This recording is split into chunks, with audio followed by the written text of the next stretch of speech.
السلام عليكم. تعالوا النهارده بقى نعمل حاجة حلوة كده اللي لما بنيجي ناكلها نقول الله ايه الحلاوة دي.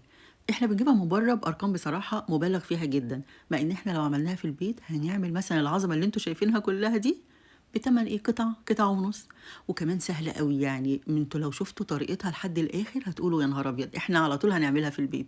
يلا بينا على طول. لا بس استنوا لو لسه أول مرة بتشوفوني أنا أسماء بحيري، ولو لسه ما اشتركتوش في قناتي يا ريت تشتركوا وتفعلوا زر الجرس علشان أي وصفة جديدة إن شاء الله أنزلها يجيلكم إشعار بيها، وكمان ما تنسوش اللايك والشير. أول حاجة هجيب 12 قطعة من الأوريو اللي قدامكم ده، وهفتته كويس أوي سواء بقى في الخلاط أو مثلا في الكبة أو حتى تحطوه في كيس بلاستيك وتخبطوا عليه كده لحد ما يبقى زي حبيبات الرمل. بعد كده بقى هجيب نص كوباية زبدة وهسيحها في الميكرويف أو حتى في كزرونة على النار كده، وبعد كده هحطها على الأوريو أو بسكوت الأوريو وهقلب كويس قوي علشان بقى يبقى زي المبلول كده، يعني حبيبات الرمل بقى المرة دي المبلولة. وجبت بقى على طول طبق التقديم، وكان عندي الطوق ده كنت بعمل فيه كيك وتورت وحاجات كده، لان المفروض ان انا اعملها في صينيه من اللي بتتفتح بالجنب، بس انا الصراحه ما عنديش الصينيه دي فما رضيتش اقف عليها يعني، وكنت مصره اعملها المره دي. فرحت جايبه على طول الطبق ده وجبت الطوق وحطيته، وحطيت بقى فيه البسكوت الاوريو وقعدت اضغط عليه كويس قوي لحد ما سويته نهائي. وبعد كده هدخلها التلاجة 10 دقايق بس. دلوقتي بقى هجيب حوالي 300 جرام من كريمة الخفق. الكريمة دي موجودة في السوبر ماركت، أنا عارفة إن هي أغلى حاجة في الوصفة كلها، بس هي فعلا بيها بتبقى طعمها حلو جدا. البديل بتاعها كريم شانتيه بس مش بيديكوا نفس التيست اللي بناكله بره. وهفضل بقى اضرب فيها لحد ما تشوفوها كده قطعت زي ما اكون كريم شانتيه، هتجمد شويه بس يا ريت ما تبالغوش في الضرب علشان ما تفصلش الزبده لوحدها وبعد كده تبوظ.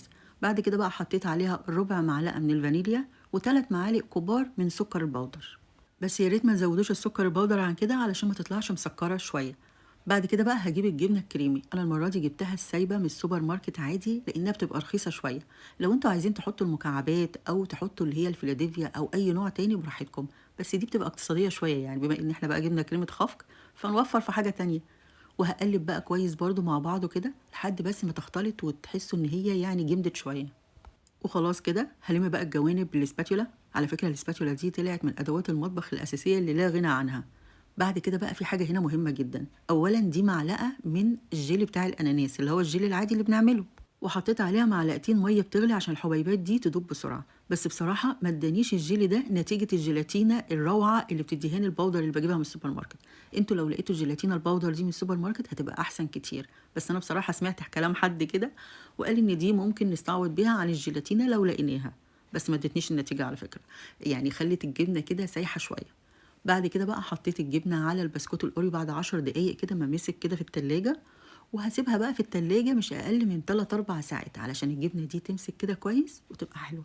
بعد كده فكيتها من الطوق، وشايفين القمر بجد حلوة قوي وطعمها يجنن. نقعد بقى نزوقها مع بعض. هجيب بقى شوية أوريو من اللي أنا كنت طحناهم كده وهزوقها علشان تطلع أحلى تشيز كيك أوريو ممكن تعملوها في البيت، وتطلع أحلى من بتاعة بره كمان. كنت عملت التشيز كيك ده قبل كده في فيديو قديم قوي يمكن من سنة. كان في الفرن، كان على السخن برضو، كان حلو جدا. المرة دي بقى عملته لكم التشيز كيك على البارد بالأوريو، بس يعني مش قادرة أقول لكم بقى طعمها شكله إيه. لازم يا جماعة تدوقوها، لازم تجربوها وتدوقوها وتقولوا لي رأيكم. وما خدتش مننا وقت خالص يعني، يمكن بس الحاجة تحضروها ومش هتاخد أكتر من 10 دقايق وتحطوها في التلاجة بقى وتنسوها 3 4 ساعات زي ما قلت لكم وتخرجوها. عايزة أقطع لكم حتة وأوريها لكم. وعلى فكرة المرات الجاية هنعمل التشيز كيك بطرق كتير جدا وأنواع كتير قوي.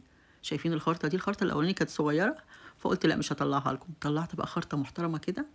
إيه رأيكم؟ تحفة حلوة قوي.